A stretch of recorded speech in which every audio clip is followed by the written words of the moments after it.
আসসালামু আলাইকুম। আশা করি সবাই অনেক বেশি ভালো আছেন। আজকে যে কোশ্চেনটি নিয়ে আমরা আলোচনা করব it's very important question. It's very important question. Discuss the features of an economy that are the indicators of the country's economic performance and potential.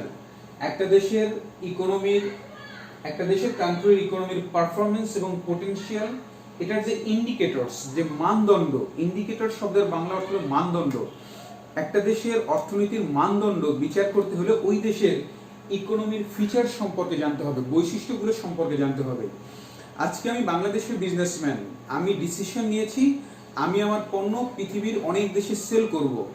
কোন দেশে সেল করব, কোন দেশ আমার জন্য সুইটেবল হবে, কোন দেশের অর্থনীতি অনেক বেশি স্ট্রং, কোন দেশের মানুষ আমার পণ্য কিনতে পারবে, এটা কি দেখে আমি বুঝতে পারবো। বাংলাদেশের বাহিরে আরো পৃথিবীতে 250 থেকে 300 দেশ রয়েছে, এর ভিতরে কোন দেশ আমার জন্য সুইটেবল হবে আমি কিভাবে বুঝবো? আমি বুঝতে পারবো ওই দেশের ইকোনমির যে ফিচার, যে বৈশিষ্ট্য রয়েছে, ওই বৈশিষ্ট্যের দিকে যদি আমি তাকাই তাহলে বুঝতে পারবো ওই দেশের ইকোনমিক অবস্থা কেমন, ওই দেশের মানুষ আমার পণ্য কিনতে পারবে কিনা, এটা আমি বুঝতে পারবো। ঠিক তেমনি এই কারণেই একজন বিজনেসম্যান হিসেবে অবশ্যই ইকোনমির বৈশিষ্ট্য সম্পর্কে যথেষ্ট জ্ঞান আমার থাকা দরকার। আজকে আমরা আলোচনা করব দ্য ফিচার্স ইকোনমির feature. First point, inflation. Inflation এই শব্দের সাথে আমরা খুব পরিচিত, এটা একটা পরিচিত একটা শব্দ, একটা ওয়ার্ড, ইনফ্লেশন। ইনফ্লেশন এর বাংলা অর্থ হলো মুদ্রাস্ফীতি। মুদ্রাস্ফীতি কাকে বলে? Inflation means the value of money is decrease. You have to expend the more money when you purchase any product. That is called inflation. Inflation মানে হলো টাকার মান কমে যাওয়া, দাম কমে যাওয়া।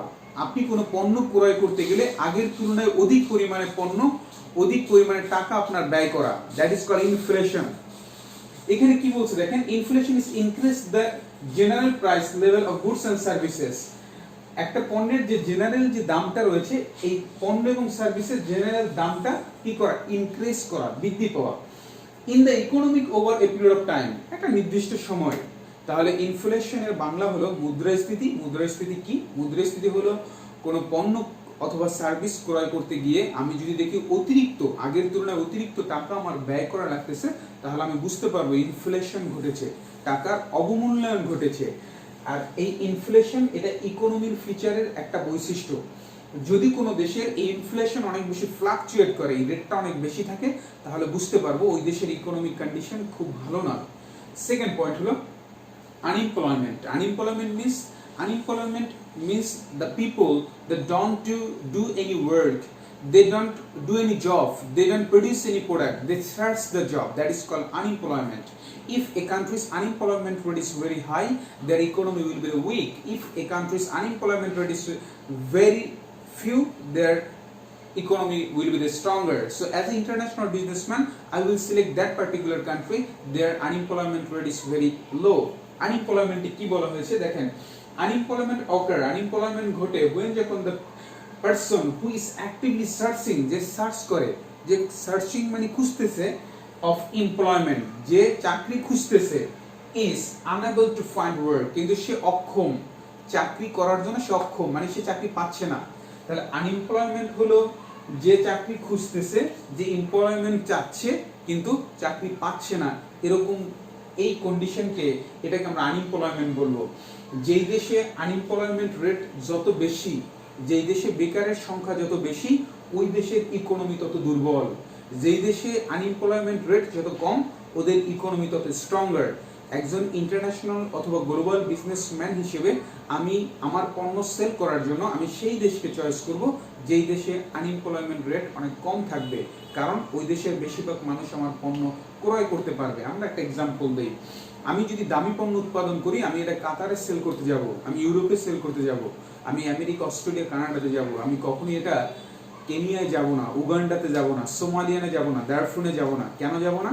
লাইবেরিয়ায় যাব না, আমি জিম্বাবুয়েতে যাব না, কারণ এদের ইকোনমি দুর্বল। এই কারণে সেখানকার বেশিরভাগ মানুষ হলো unemployment.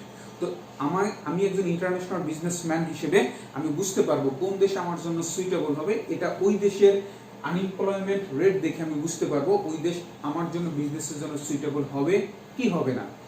Point number 3, depth, D E B T. Depth শব্দের বাংলা অর্থ হলো ঋণ বা ধার। আমরা বলি বড়োইং, বড় মানে ধার করা। আমরা দেখি অনেক দেশ ওয়ার্ল্ড ব্যাংক থেকে, এশিয়ান ডেভেলপমেন্ট ব্যাংক থেকে এবং দাতা সংস্থা থেকে, উন্নত দেশ থেকে টাকা ধার করে চলে। আজকে যদি বাংলাদেশের কথা বলি, বাংলাদেশে একটা স্লোগান খুব প্রচলিত যে বাংলাদেশের প্রতিটি শিশু জন্মগ্রহণ করে ঋণের বোঝা মাথায় নিয়ে। এই কথা আমরা কেন বলি? আপনার বাবা, আমার বাবা, এরা তো কোনো বারাক ওবামা, ডোনাল্ড ট্রাম্প তাদের কাছ থেকে টাকা ধার করে নাই, এরা তো আমেরিকা, অস্ট্রেলিয়া থেকে টাকা ধার করে নাই। তাহলে কেন আমরা এই কথা শুনি যে বাংলাদেশের প্রতিটি শিশু জন্মগ্রহণ করে ঋণের বোঝা মাথায় নিয়ে? এই কথার কারণটা কি? এর কারণ হলো বাংলাদেশ সরকার চায়না থেকে, জাপান থেকে, আমেরিকা থেকে, অস্ট্রেলিয়া, পৃথিবীর বিভিন্ন দেশ থেকে, ওয়ার্ল্ড ব্যাংক থেকে, এশিয়ান ডেভেলপমেন্ট ব্যাংক থেকে যে পরিমাণ টাকা বাংলাদেশ সরকার বিভিন্ন প্রজেক্টের জন্য ধার করেছে, ওই টাকাকে যদি 16 কোটি মানুষ দিয়ে ভাগ দেওয়া হয় তাহলে প্রতি মানুষের মাথা পিছু কিছু টাকা ঋণ পড়ে যায়। এই কারণেই আমরা বলি বাংলাদেশের প্রতিটি সন্তান জন্মগ্রহণ করে ঋণের বোঝা মাথায় নিয়ে। তার মানে একটা দেশের ইকোনমিক কন্ডিশন ভালো কি খারাপ এটা বুঝতে পারবো ওই দেশের ডেপ্থ কন্ডিশন দেখে। ডেপ্থ মানে হলো ঋণ বা ধার। এখানে কি বলা হয়েছে দেখেন, ডেপ্থ ইজ দ্য মানি বরোইং। ডেপ্থ হলো টাকা ধার করা by one party from the another to serve a financial need. যদি তার ফাইন্যান্সিয়াল কোনো নিড, প্রয়োজন দেখা দেয়, তখন সে কি করে, বড় করে অন্য জায়গা থেকে ধার করে। তাহলে আমি একজন ইন্টারন্যাশনাল বিজনেসম্যান হিসেবে আমি সেই দেশকে চয়েস করব যারা টাকা ধার করে না, বরং যারা টাকা আরো ধার দেয়। তার মানে আমি আমার গার্মেন্টসের পণ্য সেই দেশে সেল করতে যাব না যেই দেশ খুব বেশি ঋণগ্রস্ত। আমি সেই দেশে যাব যারা ঋণ আরো দেয়, কারণ তারা পারচেস করতে পারবে, আমার পণ্য ক্রয় করার মতো ক্যাপাসিটি তাদের রয়েছে। দেন পভার্টি, এই শব্দটা খুব হৃদয় বিদারক একটি শব্দ। পভার্টি, poverty হলো those people they live below of the poverty line, they are the deprived from their basic need, food, shelter, cloth, medicine. That is called the people is called the poor people, they are called the poverty. Poverty হলো যে সেই মানুষগুলো, যেই মানুষগুলোকে আমরা poor বলি, যে মানুষগুলো তাদের বেসিক নিডগুলো থেকে বঞ্চিত, অন্ন, বস্ত্র, শিক্ষা, চিকিৎসা থেকে বঞ্চিত, ওই মানুষগুলোকে আমরা গরিব বলি। যে মানুষ যখন এই পুয়ারের রেট অনেক বেশি থাকে, ওই দেশের ইকোনমি অনেক দুর্বল থাকে। এখানে কি বলা হয়েছে দেখেন, poverty is the complete lack, এটা হলো অভাব of the means necessary to meet basic personal need। একটা মানুষের বেসিক যে পার্সোনাল নিড যেটা আছে এটা থেকে ল্যাক, অভাব বোধ করা, such as food, যেমন খাবারের অভাব, ক্লোথের অভাব, and shelter, বসবাসের, বাস্তুসংস্থানের অভাব। তাহলে যেই দেশ যত বেশি দারিদ্র, ওই দেশের ইকোনমি তত বেশি দুর্বল। তাহলে একটা দেশের ইকোনমি স্ট্রং নাকি উইক এটা আমরা বুঝতে পারি ওই দেশের পোভার্টি রেট দেখে, পোভার্টি পার্সেন্টেজ দেখে। Last point is the balance of payment. Balance of payment আমার খুব ফেভারিট একটা টার্মস হলো balance of payment. Balance of payment হলো অর্থনীতির ভারসাম্য। কি বলছে ব্যালেন্স অফ পেমেন্টে দেখেন, the balance of payment is, balance of payment হয় a statement of account, এটা হিসাবের একটা বর্ণনা, which show, যাহা দেখায় the difference, পার্থক্য, between the amount of money, টাকার পার্থক্য দেখানো হয়, that has come into a nation, country, যে পরিমাণ টাকা দেশের ভিতরে আসে।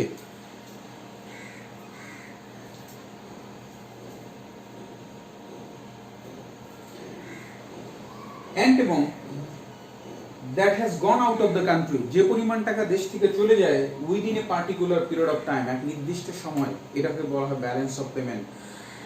ব্যালেন্স অফ পেমেন্ট নিয়ে আমি যদি আরেকটু খোলাসা করে বলি আপনি বুঝতে পারবেন। ব্যালেন্স অফ পেমেন্ট হলো, তাহলে আমরা যদি রেড কালার এই পয়েন্টগুলোকে ইন্ডিকেট করি, ব্যালেন্স অফ পেমেন্ট হলো স্টেটমেন্ট অফ অ্যাকাউন্ট, হিসাবের বর্ণনা। এখানে যে পয়েন্টগুলো রেড কালার করে দেওয়া আছে it's very important point. Balance of payment হলো স্টেটমেন্ট অফ অ্যাকাউন্ট, হিসাবের বর্ণনা। এটা কি করে ডিফারেন্স করে, পার্থক্য দেখায়, কি পরিমাণ টাকা দেশের ভিতরে আসলো, কি পরিমাণ টাকা দেশ থেকে গন চলে গেল এক নির্দিষ্ট সময়ের ভিতরে। তাহলে কিভাবে টাকা আসে এবং যায়, এই ব্যালেন্স অফ পেমেন্টকে আপনাকে আরেকটু আমি ক্লিয়ার করে বলছি।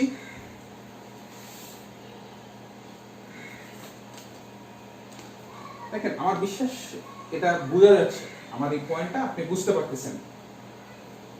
ব্যালেন্স অফ পেমেন্ট দেখেন, এটা হলো বিডি, বিডি মানে হলো বাংলাদেশ। বাংলাদেশের ভিতরে কি বলছে, ব্যালেন্স অফ পেমেন্ট হলো স্টেটমেন্ট অফ অ্যাকাউন্ট, এটা হলো হিসাবের একটা বর্ণনা, এটা একটা হিসাবের একটা বর্ণনা। উই শো, যাহা দেখানো হয়, দ্য ডিফারেন্স, যেটা পার্থক্য দেখানো হয়, এটা একটা ডিফারেন্স, পার্থক্য দেখানো হয়, দ্য মানি, টাকার, টাকার পার্থক্য দেখানো হয়। কি বলছে? কাম ইনটু এ নেশন, যেমন এটা হলো balance of payment. Balance of পেমেন্টে ধরলাম এটা বাংলাদেশ, বাংলাদেশের ভিতরে যে পরিমাণ টাকা আসে, এই যে দেখেন এখানে অ্যারো চিহ্নটা দেওয়া, বাংলাদেশের ভিতরে টাকাটা আসতেছে, তার মানে টাকা ইন হওয়া, ইন হওয়া মানে হলো কাম, আসা, কাম হওয়া, যে পরিমাণ টাকা বাংলাদেশের ভিতরে আসলো। কিভাবে টাকা আসে? বাংলাদেশে তৈরি পোশাক বিদেশে সেল করি, টাকা আসে। আমরা চিংড়ি মাছ সেল করি, টাকা আসে। আমাদের ভাই বোনেরা বিদেশে চাকরি করছে, তারা রেমিটেন্স পাঠায়, টাকা আসে। তাহলে যে পরিমাণ টাকা বাংলাদেশের ভিতরে আসলো, যে পরিমাণ টাকা বাংলাদেশ থেকে চলে গেল, গন হওয়া, আউট হওয়া, মানে বাংলাদেশ থেকে যে পরিমাণ টাকা চলে গেল। কিভাবে টাকা চলে যায় আমরা একটু যদি খুলে বলি আপনার জন্য ক্লিয়ার হবে। আমরা যে গ্রামীণ ফোন ইউজ করি, যে বাংলালিংক ইউজ করি, টেলিটক ইউজ করি, আপনি কথা বলেন, হ্যালো, টাকা গেল। যত কথা বলবেন টাকা চলে যাবে, কারণ এগুলো বিদেশি কোম্পানি। আজকে আমরা বার্জার বলি, র্যাকিট ভেঞ্চার বলি, আমরা গ্লাক্সোস্মিথ ক্লায়েন্ট বলি, আমরা এসিআই কোম্পানি যদি বলি, আমরা ব্রিটিশ আমেরিকান টোবাকোর কথা বলি, ইউনিলিভারের কথা বলি, নেসক্যাফের কথা বলি, এদের পণ্য কিনবেন, টাকা চলে যায়। আমরা আজকে মোবাইল ফোন, ল্যাপটপ, কম্পিউটার, গাড়ি, এগুলো কোনোটাই আমাদের দেশে নয়। আমরা যখন এগুলো কিনি আমাদের টাকাগুলো চলে যায়। তাহলে এভাবে টাকাগুলো আউট হয়, গন হওয়া। তাহলে যে পরিমাণ টাকা বাংলাদেশের ভিতরে আসলো, যে পরিমাণ টাকা বাংলাদেশ থেকে চলে গেল, এর যে ডিফারেন্স, এই ডিফারেন্সকে ব্যালেন্স অফ পেমেন্ট আমরা বলতে পারি। ধরলাম এটা 2019 সালে, পিরিয়ড অফ টাইম 2019 সালে। তাহলে 2019 সালে বাংলাদেশের ভিতরে যে পরিমাণ টাকা আসলো এবং যে পরিমাণ টাকা চলে গেল, এর যে ডিফারেন্স, এটাকে আমরা ব্যালেন্স অফ পেমেন্ট বলতে পারি। অন্য ভাষায় আমরা এইভাবে বলতে পারি 2019 শেষ, তাহলে 2020 সাল, 2020 সালে বাংলাদেশের ভিতরে যে পরিমাণ টাকা আসবে, বাংলাদেশের ভিতর থেকে যে পরিমাণ টাকা চলে যাবে, এর যে ডিফারেন্স, এই ডিফারেন্সকেই আমরা বলতে পারি ব্যালেন্স অফ পেমেন্ট। তাহলে ব্যালেন্স অফ পেমেন্ট, আমার বিশ্বাস আপনি ক্লিয়ার হয়েছেন। ব্যালেন্স অফ পেমেন্ট হলো যে পরিমাণ টাকা দেশের ভিতরে আসে, যে পরিমাণ টাকা দেশ থেকে চলে যায়, এর যে ডিফারেন্স, এটাকে আমরা ব্যালেন্স অফ পেমেন্ট বলবো। তাহলে একটা দেশের এই ব্যালেন্স অফ পেমেন্ট দেখেও ওই দেশের ইকোনমিক কন্ডিশন কেমন এটা আমরা বুঝতে পারি।